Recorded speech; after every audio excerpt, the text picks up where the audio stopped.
I'm outside, but I'm in my car. The lighting isn't very good.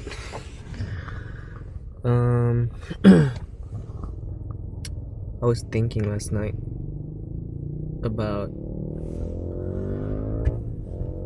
why I fell for emotionally unavailable people. I mean, the short description of it would be that's what I was used to as a child, so that's what I tend to repeat, because I have chased unavailable people before. And in fact, when I was in the talking stage with my ex-wife, it was I really tried to see if she was someone emotionally available and try not to repeat that that pattern of me chasing someone unavailable, which is funny because at the time she seemed like she was like fully invested in our relationship, but it turns out it was almost a ruse. Like, she was kind of just showing me what I wanted to see, but in fact she is still someone who's emotionally unavailable. At least she was more unavailable in her, like the deeper part of her was unavailable, you know. And looking back, I kind of understand now that it's not that we consciously or subconsciously fall for the same pattern, as in like toxic patterns or people who are familiar to our past. It's just that even if we know better, to find someone who would be there for us, if we weren't taught what an emotionally available person would look like since we were a child, you don't really know what it means to be with someone like that, as in someone who's available, someone who's there for you, even if you like consciously want that, you know. And it could be the fact that if you found someone like that, you would feel maybe repulsed because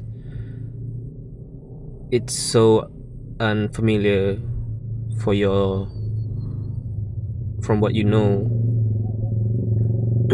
And that could be some subconscious, I think. For example, like my parents, my dad was not available. Basically, he would always come back at 11 during the weekdays. He would have meetings on the weekends because we live inside the school and he was the headmaster, so he was always like at someone else's backing call, someone else's demands.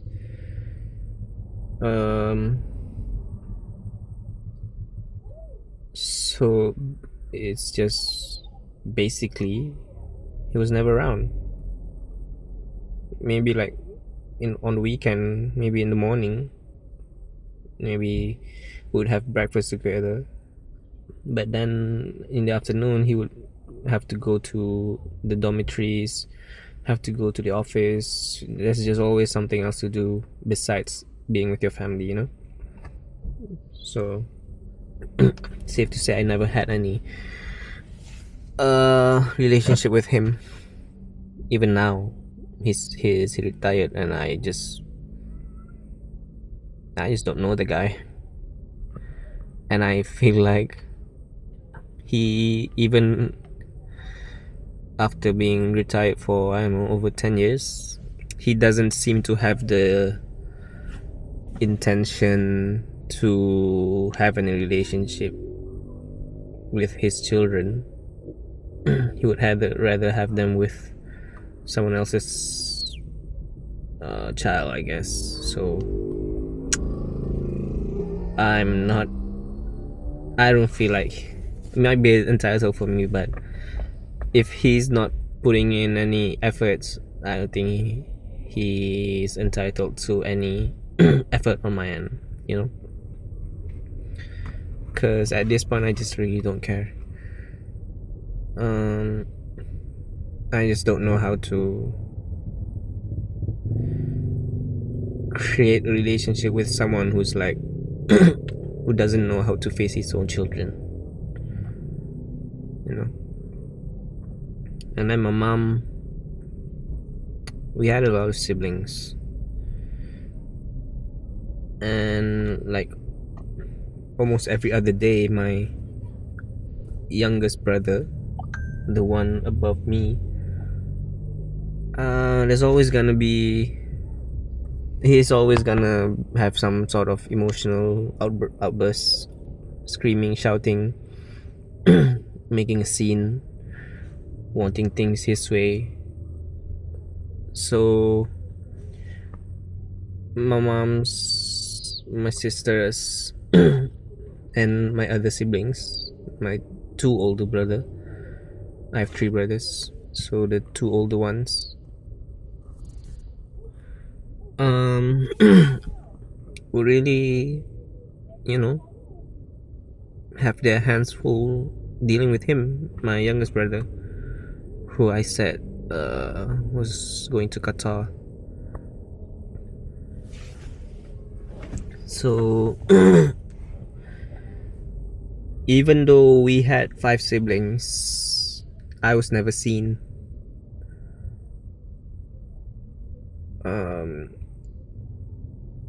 But I mean, to be fair, I was not like the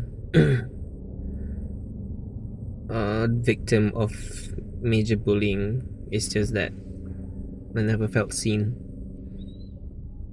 It's always someone else, like everyone has to deal with someone else. So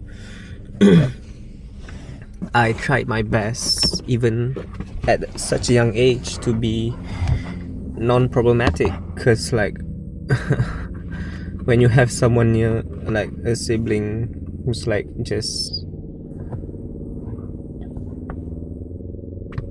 problematic, always wanting attention, always making a scene, always having drama,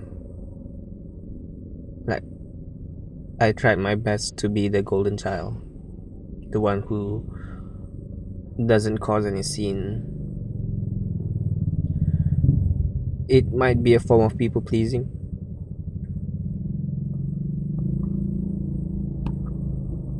but I'd rather have my peace than demand attention from people who don't have the emotional energy to give me any attention. And I think like even at such a young age, I was already aware of like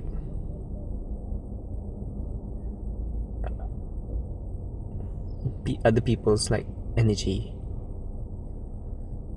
So I was very tuned to like knowing whether or not people are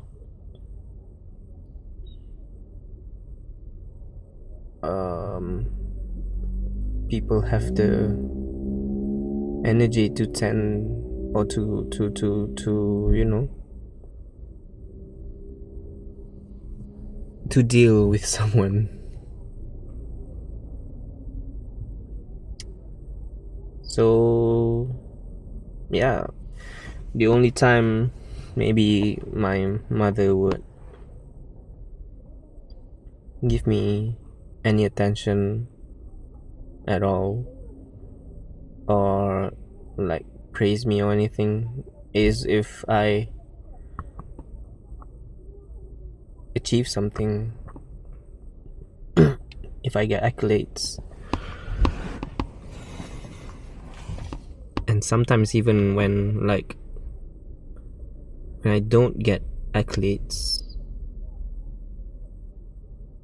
like I think normal people, if their child is doing fairly okay, that's good enough. But for her, like if I'm not being like the best in class or the best in whatever, she would give comments like, why aren't you this good, why aren't you number one, why aren't you a prefect? Like the expectation was kind of crazy. And I mean, it was bearable, not bearable, I mean it was achievable when I was in grade school, because it's a small town.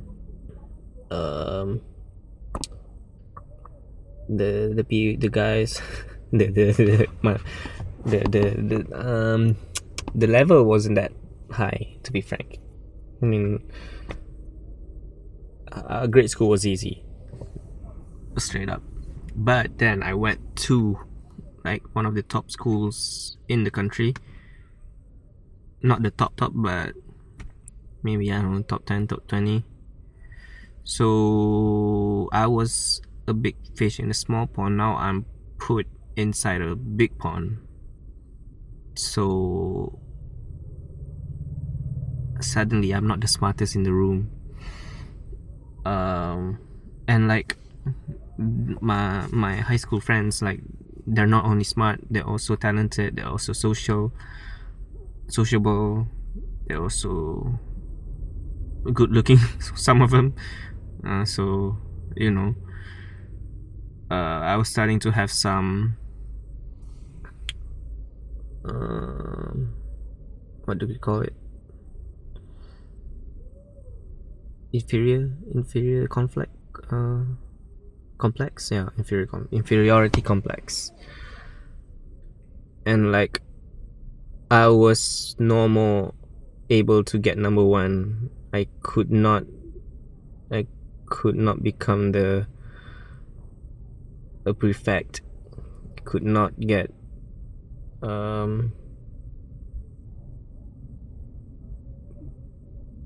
don't know, any accolades, because like I'm not good at sports. And like the other kids in my school, in my high school, like they're like really good at sports and stuff, like rugby. I played basketball, I was no good at it.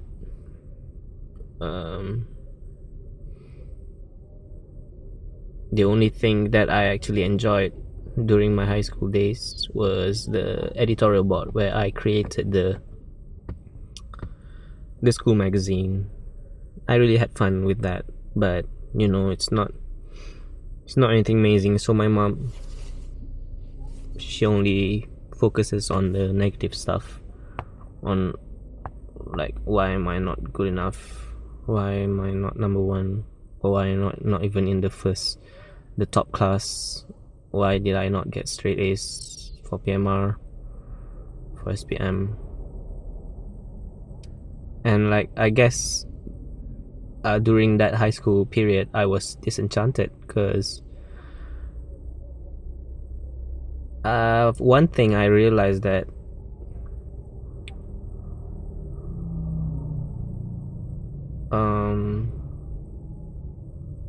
I was only judged by what I was able to achieve.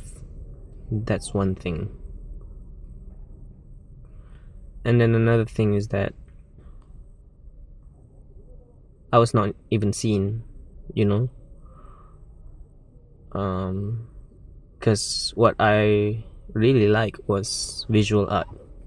I like to draw, I like to make designs, like the graphic design for the magazine and stuff. And when I don't get good grades, it's not even I don't even get bad grades. I just get mediocre grades. I got like the middle. If there's like 120 kids in my batch, in my grade, I would be like 50th.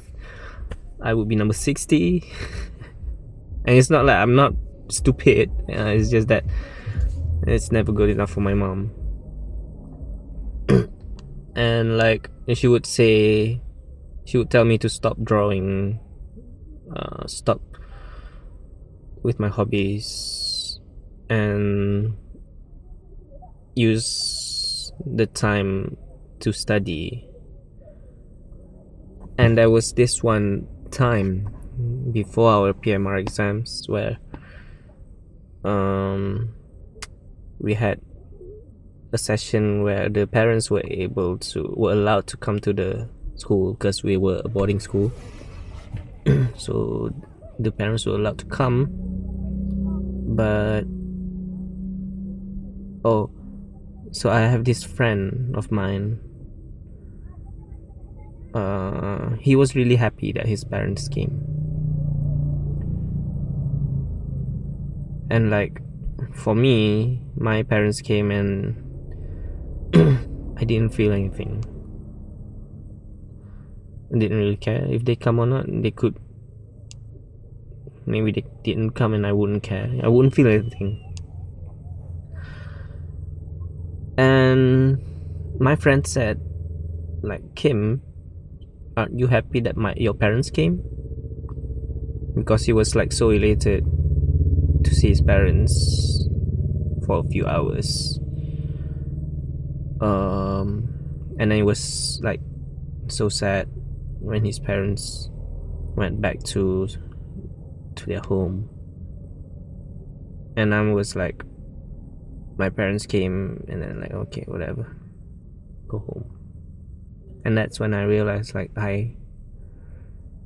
not only do my parents not have a relationship with me, like I don't even have a relationship with my parents. And I was like questioning myself, like, why don't I feel happy with my own parents? And that moment really stuck with me. Even like, I was 15 then, now I'm 32, so it's been like 17 years since then, and I still remember it. I still remember the kid who said it. I think that was like the first time in my life that I see a glimpse of someone else's family. And realizing that not all families operate the same. Like, it's not just like a me problem, it could be like a dynamic problem within the family dynamic. So that moment really stuck. That's when I realized that there's something not right in my family. It could be me, it could be my parents, but like, I don't feel connected to these two peoples at all. And like, that's going back to that moment, like that's when I realized that we don't know what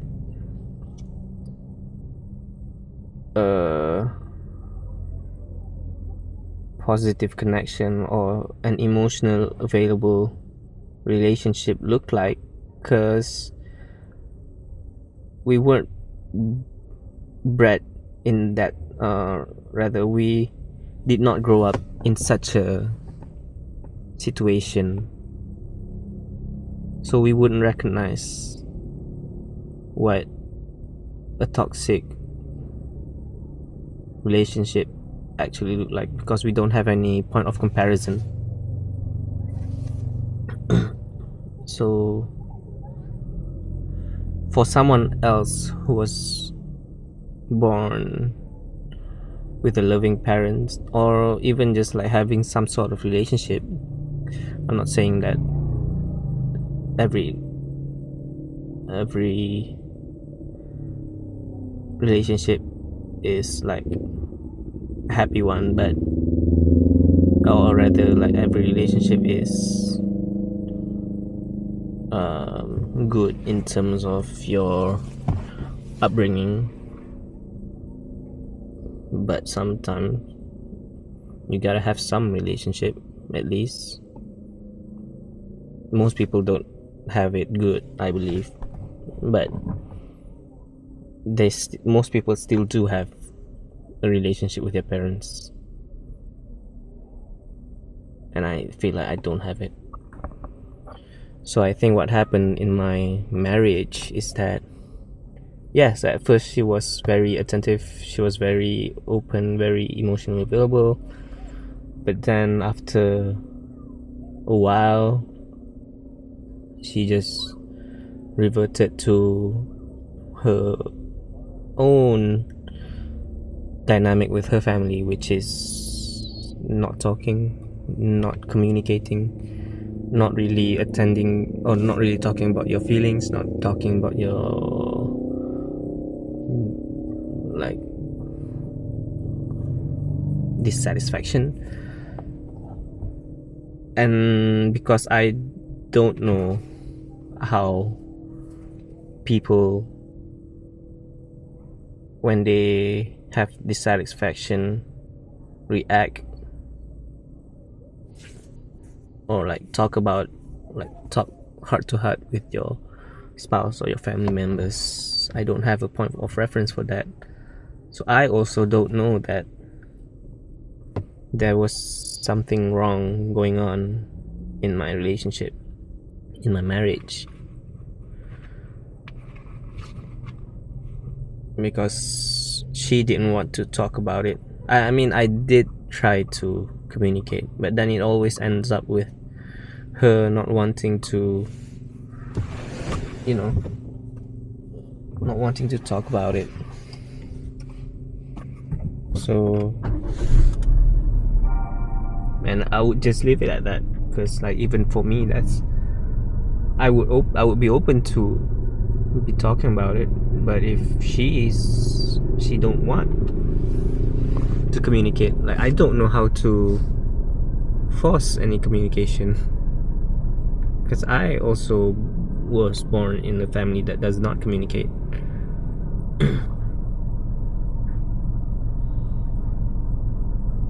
So even though in the beginning I was very careful to find someone emotionally available, I just end up with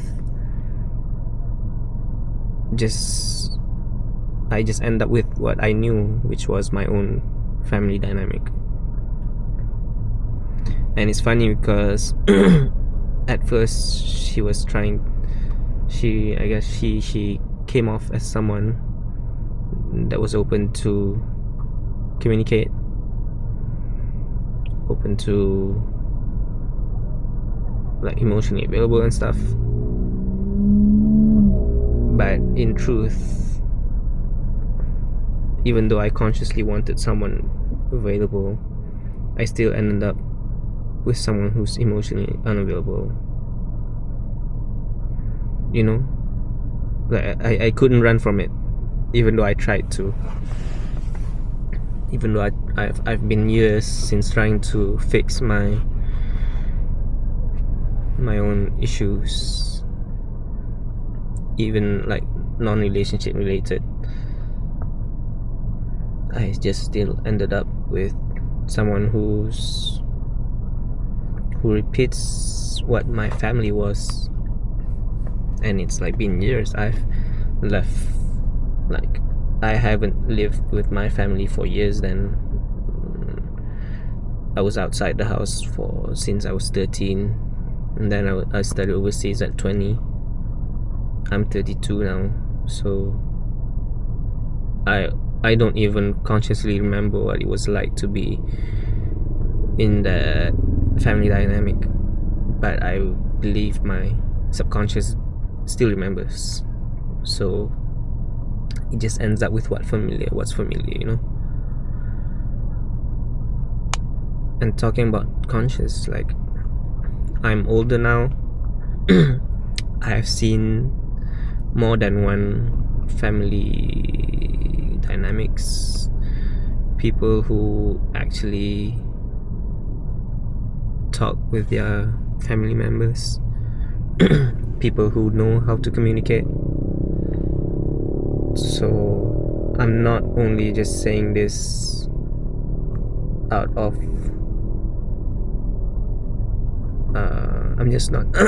I'm not just saying this like something that I just realized recently. I've been on about this and I still repeated it. And that's what's scary to me, is that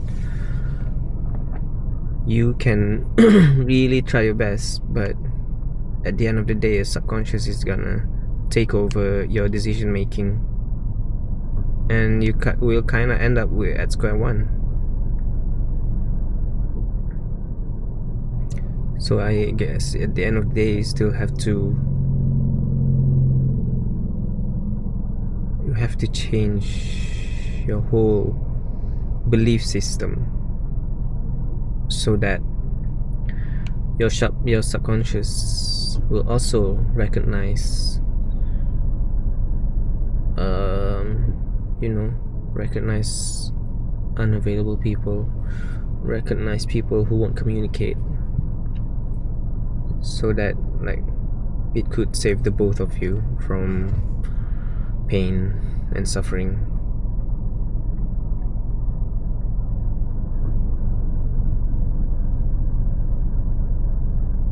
And as much as this divorce has been really painful for me, I would say I was thankful for it, but you know, there's a lesson to be learned in every situation. And God, the couple in front of me, it's like it's a couple and a daughter, and like the mom is like hugging the dad, and it's like it's kind of romantic for me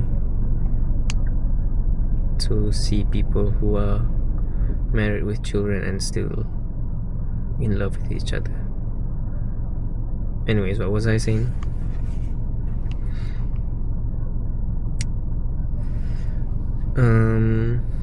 What was I saying?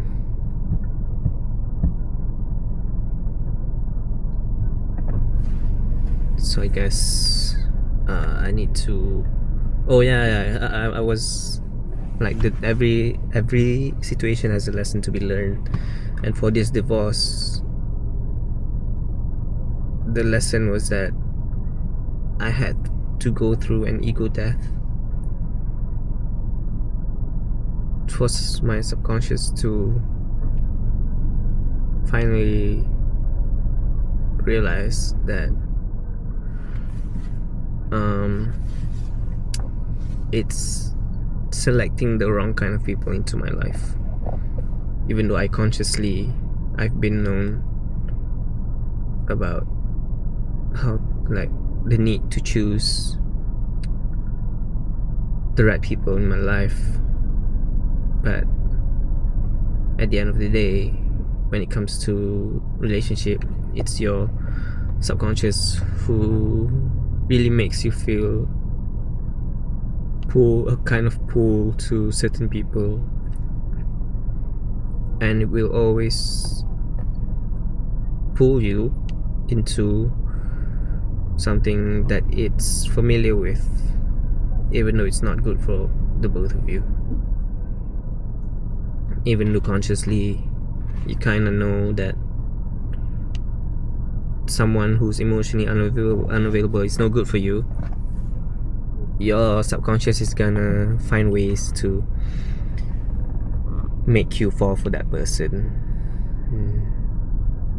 So this divorce, I believe, is gonna be the catalyst for which I will transform and become more aware, not just consciously but also subconsciously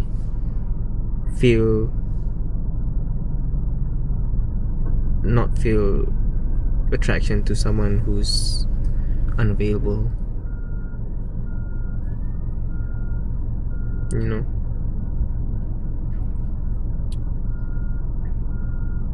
I think it's like, even as I speak now, I feel, when I think of avoidant people who are emotionally unavailable, now I feel kind of a repel.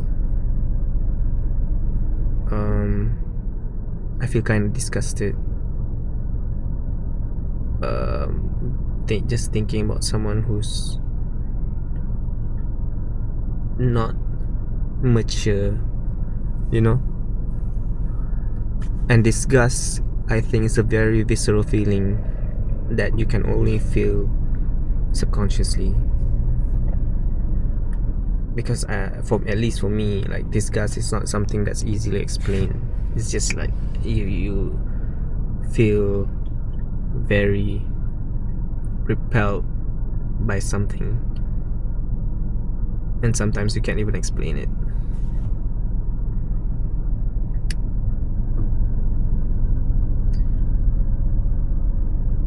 I hope I will continue to transform and grow, and hoping that my subconscious will change, not only for my sake, for my conscious sake, but also for itself, because the pain that I feel right now, like, is so visceral. It just,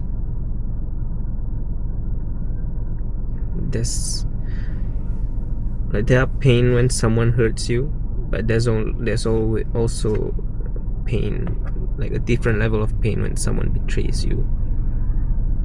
It's the kind of pain that makes you question your whole existence, questions your whole belief systems, questions your whole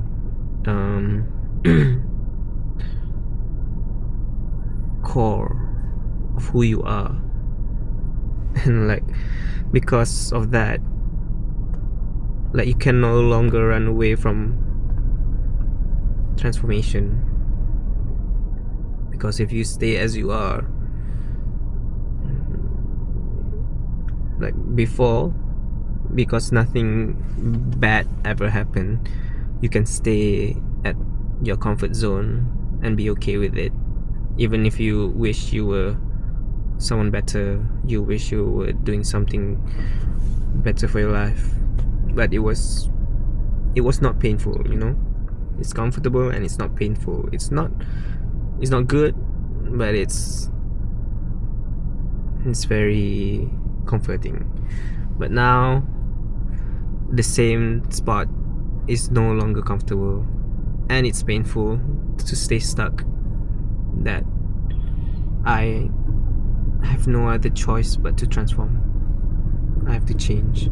I have to evolve.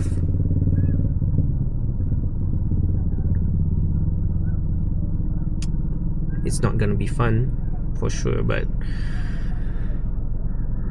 I'd rather have the pain of progress than the pain of staying stuck, you know.